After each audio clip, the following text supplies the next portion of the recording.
Elgar live news में आपका स्वागत है।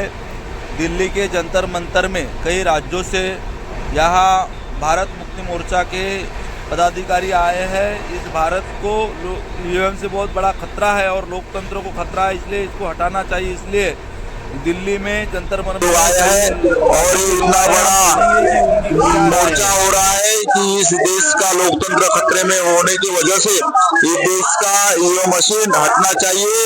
इसके लिए आंदोलन चालू है। अब सुनेंगे और हमारे लोगों का क्या कहना है, क्या बोल रहे हैं, इसके बारे में हम सुनेंगे।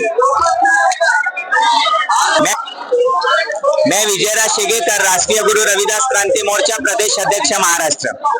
आज जो ईवीएम के खिलाफ जंतर मंतर पर प्रोटेस्ट चल रहा है, मैं उसको पुरजोर के साथ समर्थन करता हूं और राष्ट्रीय गुरु रविदास क्रांति मोर्चा के हजारों लोग यहाँ पे हमारे आ चुके हैं। ये भारत मुक्ति मोर्चा के द्वारा ये जो चल रहा है, इस आंदोलन को पूरे भारत के 31 राज्य के 550 जिले के लाखों लोग यहाँ पे पहुंचे हैं। सुप्रीम कोर्ट 8 अक्टूबर 2013 को सुप्रीम कोर्ट ये कहता है कि ईवीएम के द्वारा होने वाला चुनाव फ्री फेयर ट्रांसपेरेंट नहीं हो सकता है और यहाँ की देश की सरकार, मोदी सरकार इलेक्शन कमीशन को मिलजुल करके बार बार ये कहती है कि ईवीएम में घोटाला नहीं होता है। अरे भाई, सुप्रीम कोर्ट के ऊपर कोई है?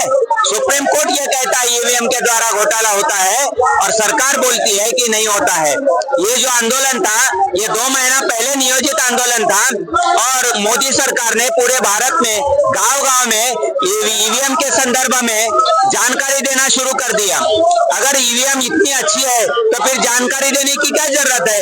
लेकिन सरकार को मालूम है ये प्रोटेस्ट के द्वारा कॉमन आदमी को, बहुजनों को जागरूक करने वाला ये प्रोग्राम है, इसलिए सरकार डरी हुई है।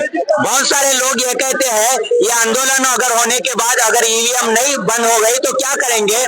इस देश के मूल निवासी महानायक, इस आंदोलन के प्रवर्तक मान्यवर वामन मेश्राम साहब, ये आंदोलन होने के बाद जो भी हम लोगों को आदेश देंगे वो आदेश हम लोग फॉलो करेंगे। 15 लाख बूथ है भारत में और 15 लाख बूथों पर अगर ईवीएम मशीन फोड़ी जाएगी तो सरकार के पास क्या प्रावधान रहेगा?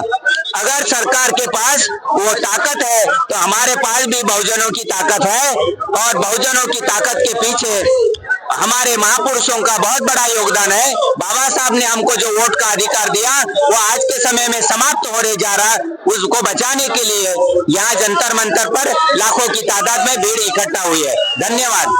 राष्ट्रीय गुरु रविदास क्रांति मोर्चा प्रदेश अध्यक्ष महाराष्ट्र। मैं यूपी आजमगढ़ से जो आया हूँ, संतोष चौहान मेरा नाम है, ओबीसी कैटेगरी में आता हूँ और जो वामन मेश्राम साहब का संगठन है ये भारत के कोने कोने तक पहुँच गया है। क्योंकि पहले हमें गुमराह किया गया था भाजपा और कांग्रेस के लोगों को द्वारा कि बाबा साहब तुम्हारे नहीं है, वो सिर्फ एससी समाज के लिए जो कि संविधान लिख के दिया है। तो हमने वामन मेश्राम साहब को जब सुना तो उसमें आर्टिकल 340 और आर्टिकल 341, 342, तो जो 340 था उन्होंने सबसे पहले बाबा साहब ने हमारे लोगों को, ओबीसी लोगों को लिख के दिया।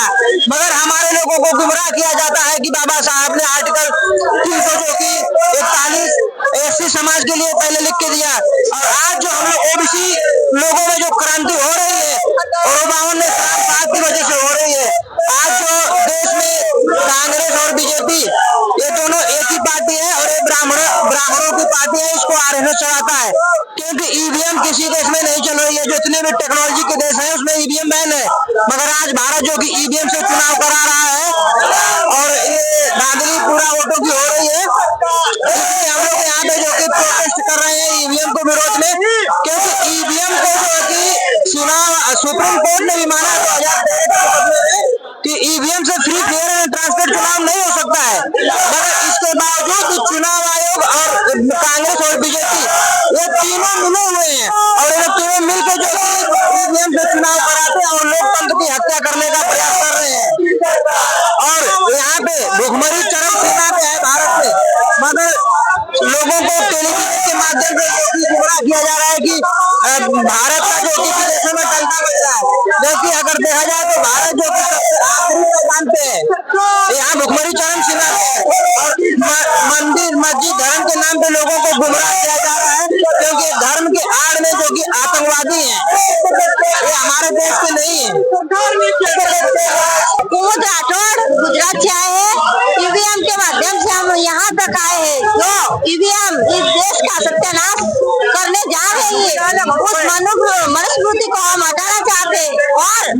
और जब तक ईवीएम रहेगा तब तक हम जपेंगे नहीं, ईवीएम फोड़ते ही रहेंगे।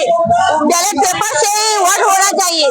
वोट हमारा देने का अधिकार है, वोट हमारा ही है और जनता हमारी है। इस भारत पर हमारा कब्जा होना चाहिए। इस राजपाट उन्होंने हमारे से छीन लिया है, हम वापस लेना चाहते हैं। इसीलिए अभी ईमानदारी से बोल रहे हैं कि वोट हमारा लो और बैलेट पेपर लाओ, लेकिन वो गद्दारों और आरएसएस की जो सरकार है वो हमारी सुनती नहीं है। इसीलिए हमें ये कदम उठाना पड़ेगा। जब तक ईवीएम रहेगा हम पहले ईवीएम हम फोड़ेंगे। मैडम, आपके समाज में आप यहाँ आए हो, आपके समाज में बाबा साहब के संविधान के कानून को कितने लोग पहचानते हैं, कितने लोग जानते हैं? हमारे समाज के सारे लोग पहचानते हैं और सारे लोग भी इनको सारा मालूम, का इतिहास सारा मालूम है। इसीलिए तो हम यहाँ तक आए हैं। हमारा बाबा साहब ने जो हमें दिया है, हमारा संविधान का हक और अधिकार दिया है, वो छीन लेना चाहता है।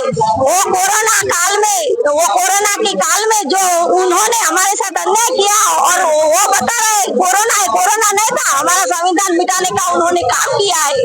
इसीलिए हम लड़ाई पूरे देश के साथ है और लड़ रहे हैं, पूरे समाज के साथ हम आए हैं।